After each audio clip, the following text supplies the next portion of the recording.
গরম ভাতের সাথে সেই। আসসালামু আলাইকুম আমার আদরের ভাই ও বোনেরা, আজকের রেসিপিতে আছে এই যে বাহিরের শাক।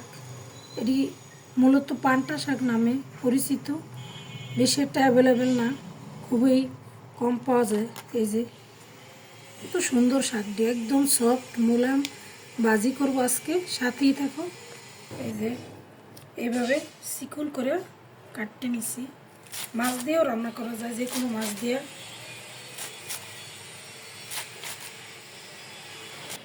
চলে আসলাম রান্না করার জন্য। প্রথমে শাকটা দিয়ে দেব, বিসমিল্লাহির রহমানির রহিম।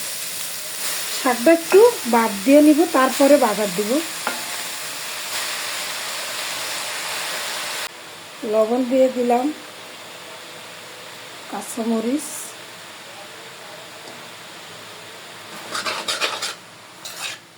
এই শাকগুলো অনেক মজা হয় খাইতে। এটি বাহিরের শাক, মাঝে মাঝে অনেক দিন পরে পাইছি। মাছ দিয়ে রান্না বেশি মজা লাগে। আমি একটু চিংড়ি মাছ দিয়ে ভাজি করবো। এই যে আমার পান্তা শাক, মাশাআল্লাহ একদম সফট হয়ে গেছে শাক, খুবই মজা খেতে, খুবই মজা। আপনারা ট্রাই করে দেখেন।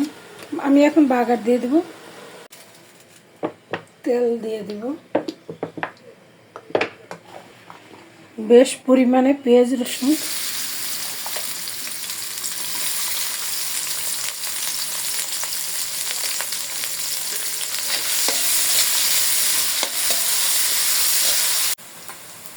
চিংড়ি মাছ,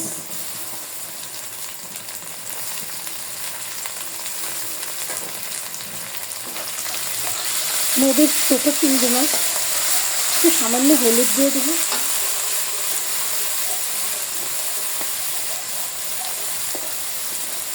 শাকটা সেই মজা হবে।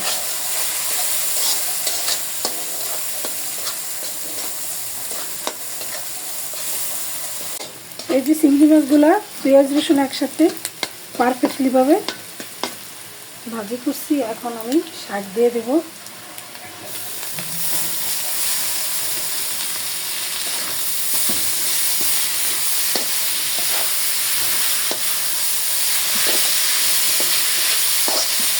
কি সুন্দর সবুজ, একদম সবুজ, মাশাআল্লাহ। একটা স্মেল বের হয়েছে অনেক সুন্দর। এই 2-4 মিনিট নাড়াচাড়া করে এইভাবে তারপরে নামাই হলাম। গরম ভাতের সাথে সেই মজা হবে।